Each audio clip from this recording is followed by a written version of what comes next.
Hello everyone, this is Turd Flinging Monkey, and today we're going to revisit a living legend.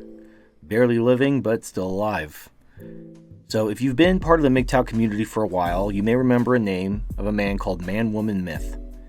A Man-Woman Myth was one of the original MGTOW that separated from the MRA movement around the 2012s, along with Barbarossa, Stardust, and he made some really great videos. I'll play a clip.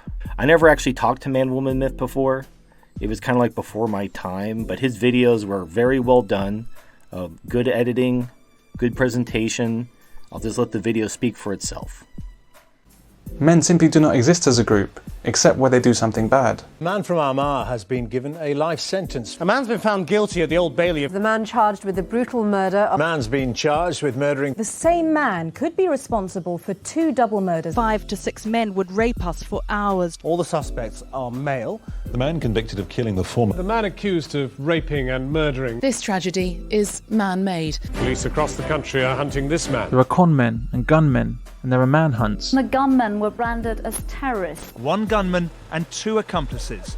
But when men do good things or brave things, as they overwhelmingly do day in, day out, or when men are the victims of tragedies, then suddenly the word men disappears into some kind of unmentionable abyss. A Canadian submarine with 57 on board drifts in heavy seas. Royal Navy and RAF assets. Just tell us about the number of people on board.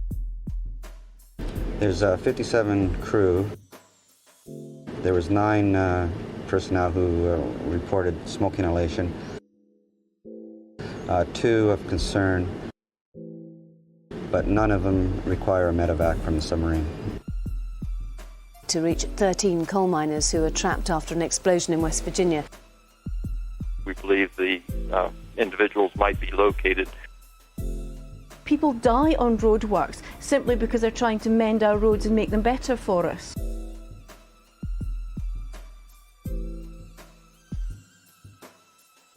People were desperate to feed themselves and their families. The workforce were ruthlessly exploited. 112 of them died. The lives of future passengers depend on the steady hands of these craftspeople and engineers. 2 firefighters have died after a blaze in East London.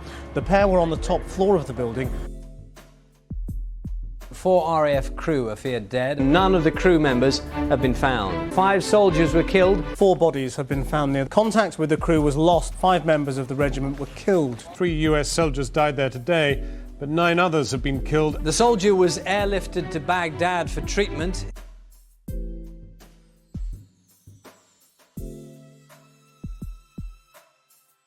When Iraqi fighting men are killed, they're insurgents. They say they've killed hundreds of the insurgents in fighting like this.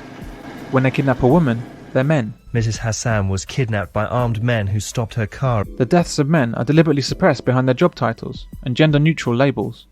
Men are reduced from human beings to human doings.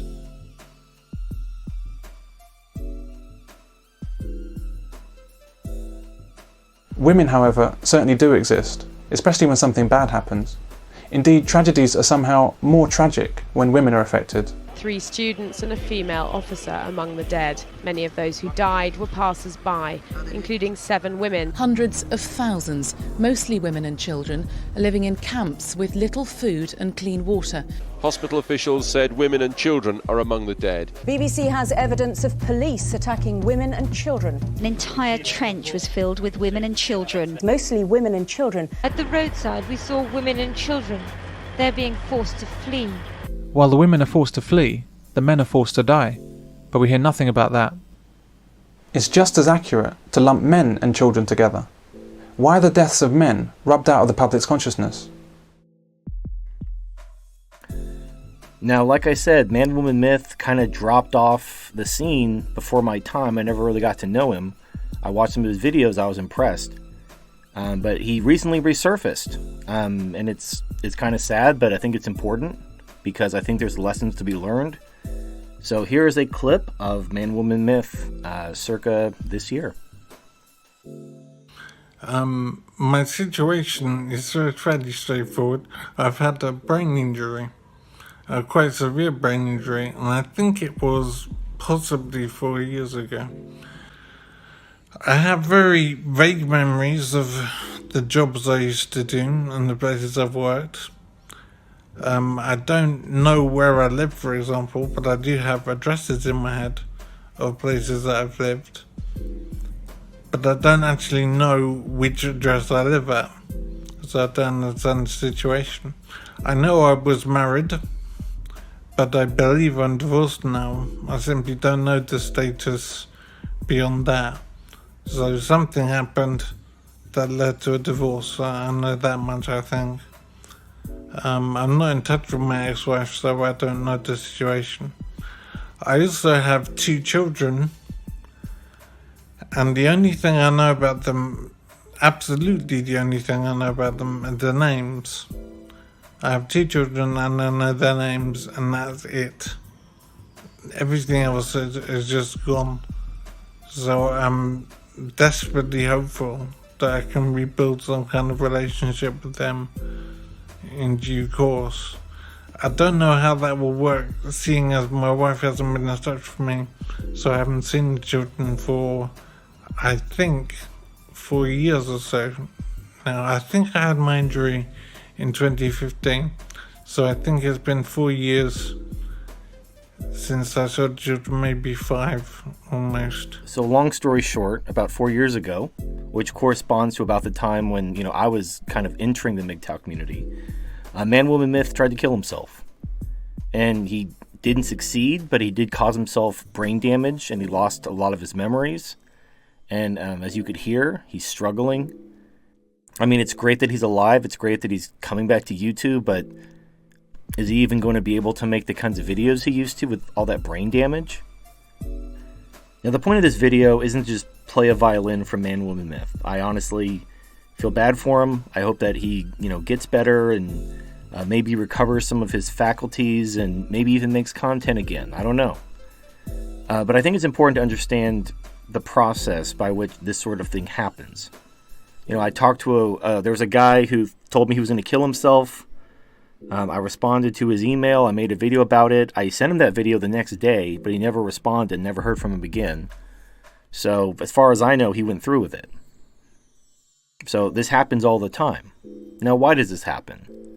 Why do men like Man-Woman Myth, clearly intelligent, aware, why do men who get red-pilled end up killing themselves? What can we do to stop it?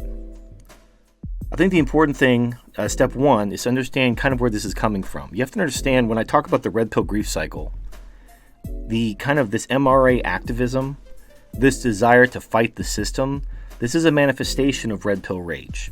This is what Man-Woman Myth did. He made videos addressing the problem, and nothing happened. This is the wall that MRAs always run into. It doesn't matter how right you are. It doesn't matter what your arguments are. It doesn't matter how many charts you have. The MRAs are right. Society is completely discriminatory against men. And even if the laws are gender neutral, they're only used to favor women. The system is fucked. Feminism has betrayed its so-called principles when it comes to egalitarianism and equality. So what? You don't have the power to fix this. Because women outvote you, they vote for their self-interest, and they don't give the slightest shit about society. They care only about themselves. So eventually you realize, you come to terms with the fact that the MRA approach just isn't going to work. The sorts of realizations that come with the red pill often are very painful. The realization that your plan for your life has been taken from you and you're not going to get it back. I talk to guys who really want to be husbands and fathers. And I tell them your best bet is to move to a third world country where women don't have rights and just stay there. Don't bring her back to the West. Just stay there. It's just sad to see someone like Man-Woman Myth, kind of what he's become. I mean, I'm glad he's alive, but it's just sad. This didn't have to be this way. This is why I think the community is so important.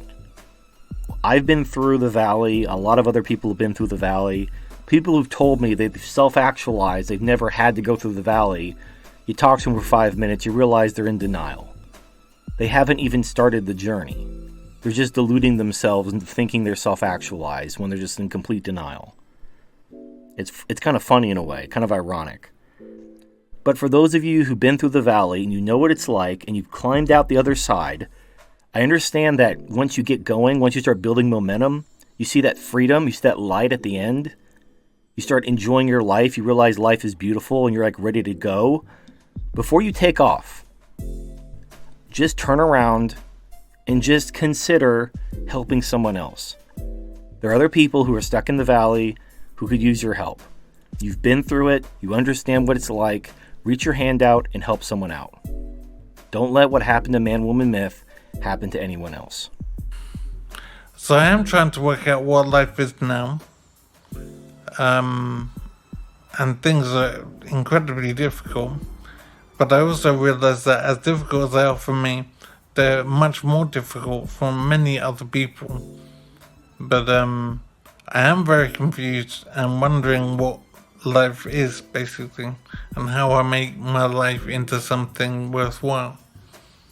I thankfully I do have energy, but what I'm looking for and hoping for is inspiration to do something useful. So I do want to communicate and be worthwhile in the world. I don't want to be just a patient that needs to be looked after. So I will see how it goes, and I am trying very hard.